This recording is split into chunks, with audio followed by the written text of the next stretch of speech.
Hello everyone, आप सभी 69th BPSC exam देने के लिए अपने सेंटर के जो सिटी है वहाँ के लिए आप लोग निकल चुके हैं। और समय अभाव के चलते ऑफिशियल इतनी व्यस्तता है जिसके चलते मैं बहुत ही लास्ट समय में आप लोगों को अपनी तरफ से ऑल द बेस्ट कहना चाहता हूँ। और साथ में कहना चाहता हूँ कि कुछ बातों का आपको ध्यान रखना है।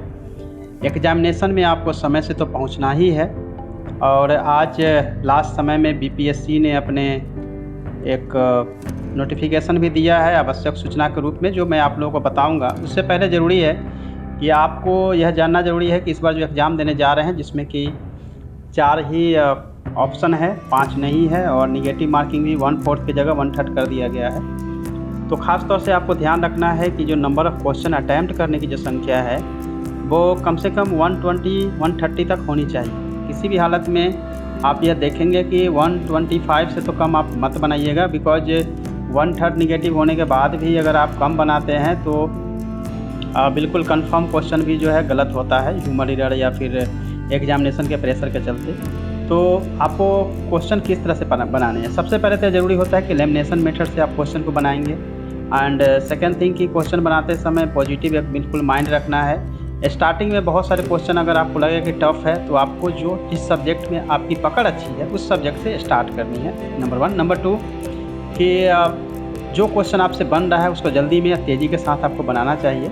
जो क्वेश्चन आपको लगता है कि आप क्वेश्चन को अगर आप अच्छे से रीड करेंगे, एलिमिनेट करेंगे तो शायद आंसर निकाल पाएंगे, या जिस 4 ऑप्शन वाले में से अगर आप 2 भी क्वेश्चन आंसर तक पहुँच पाते हैं, वैसे क्वेश्चन को सर्कल बना लेना है, घेरा बना के आगे से निकल जाना है। वैसे क्वेश्चन जिसको बिल्कुल आपने पहली बार देखा है या जिसके बारे में बिल्कुल कोई आइडिया नहीं है उसको क्रॉस भी करते चले जाना है। क्रॉस करने का मतलब है कि उस क्वेश्चन को आपको अटैम्प्ट नहीं करना है, यानी जिसके बारे में आपको कुछ जानकारी भी नहीं है। तो नेक्स्ट टाइम जब आप सेकेंड राउंड में आएंगे तो उसके लिए आपको समय जो है वो वेस्ट नहीं जाएगा, उस क्वेश्चन को आपको पढ़ना भी नहीं है। जो आपने सर्कल बनाया है उसको सेकेंड अटैम्प्ट में बनाना है। तो फर्स्ट अटैम्प्ट में अराउंड जो है कम से कम 80 के आसपास, 90 के आसपास क्वेश्चन बन जाना चाहिए, जिसको कि आप तुरंत बबल कर लेंगे। उसके बाद सेकेंड राउंड में जो आपने सर्कल बनाया है उस क्वेश्चन को आपको बनाना है। उसका रीज़न यही है कि सेकेंड राउंड में जब जाएंगे तो कॉन्फिडेंस भी रहेगा, और ऑलरेडी 80-90 क्वेश्चन आप अटैम्प्ट ले लिया है तो आपके जो क्वेश्चंस हैं एलिमिनेशन का वो थोड़ा तेज़ी के साथ बनाना पड़ेगा। और जैसे सपोज डेट कि मैथ बिल्कुल आपकी ठीक नहीं है, फिर भी मैथ में देखें कि बहुत सारे 10 में से क्वेश्चन 6-7 तो ऐसे होंगे जो कि रीजनिंग टाइप के होंगे, इसको आसानी से बनाया जा सकता है। तो कोई भी वाइल्ड गेस वगैरह आपको करने की ज़रूरत नहीं है। साथ में ज़रूरी है कि क्वेश्चन बनाते समय अगर क्वेश्चन बहुत टफ है तो घबराने की ज़रूरत नहीं, क्योंकि क्वेश्चन सबके लिए टफ होगा। और बिल्कुल अपना जो पेस है, जो आपको पॉजिटिव मूड है, एक्यूरेसी है, उसको बिल्कुल ही डाउन नहीं होने देना है।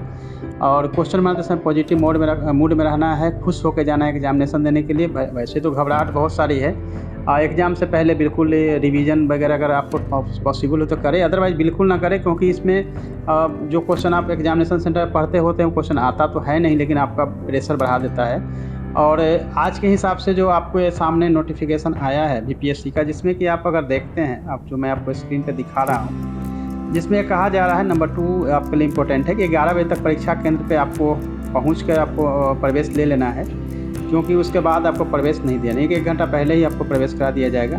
एडमिट कार्ड की 2 कॉपी लेके जानी है, 1 कॉपी आपको साइन करके बीचक के समक्ष ही, मतलब इन्विजिलेटर के सामने ही साइन करके उनको आपको हैंड ओवर कर देना है। और जैसा कि मैंने पहले बताया था 1/3 कर दिया गया है निगेटिव, और 4 विकल्प बनाए गए हैं। इसके अलावा कोई भी इलेक्ट्रॉनिक्स आइटम वगैरह आपको लेके नहीं जाना है, जो कि 6 नंबर में दिख रहा है कि कोई भी electronic pager, mobile phone, Bluetooth, wifi gadgets वगैरह नहीं लेके जाना है। अगर ऐसा करेंगे तो कदाचार माना जाएगा, नहीं कि आप माना जाएगा कि आप चीट कर रहे हैं, और इसके आधार पर आपको कार्रवाई की जा सकती है। इम्पोर्टेंट यह है 5 में, जो कि मार्कर वाइट फ्लोट्स यानी कि इरेजर वगैरह ब्लेड आपको लेकर नहीं जाना है। अगर उसको यूज भी करते हैं तो 1/3 आपका मार्क्स और घट जाएगा।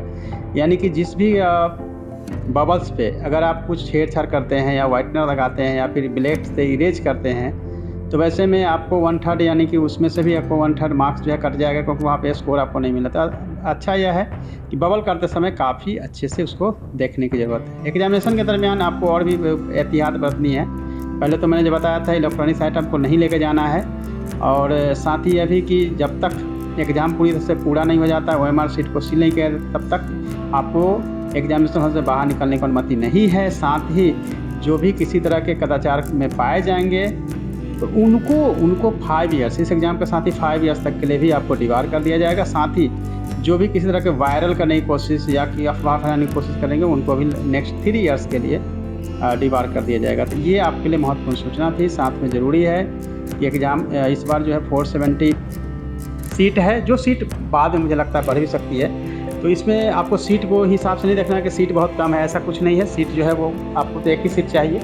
और साथ में एक बात और ध्यान रखने की ज़रूरत है कि इस बार नंबर ऑफ़ कैंडिडेट भी कम है, तो इसके हिसाब से आप लोग तैयारी करिए।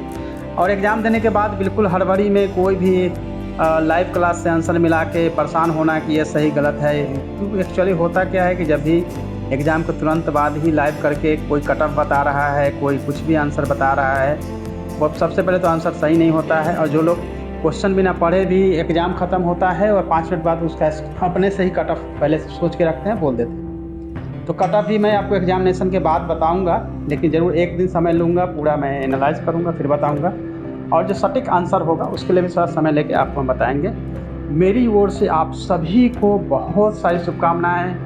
आपके 1 वर्ष के पूरे 1 साल की आपकी मेहनत है, जिसको कि आपको वहाँ एक्सप्लेन करना है, यानी कि 1 साल की मेहनत को 2 घंटे में आपको कन्वर्ट करना है। इसलिए रिज़ल्ट को बिल्कुल एग्ज़ामिनेशन में कभी भी अपने आप को गिव अप नहीं करना है। आपको बहुत अच्छे से एग्ज़ाम देना है, अपने 100% आपको देना है। और बाकी जो है अपने गॉड पे विश्वास रखना है, आप ज़रूर सफल होंगे। मेरी ओर से आप सभी को बहुत सारी शुभकामनाएँ। आपकी परीक्षा अच्छी जाए। All the best. जल्दी ही मिलते हैं फ्रेंड्स। Thank you.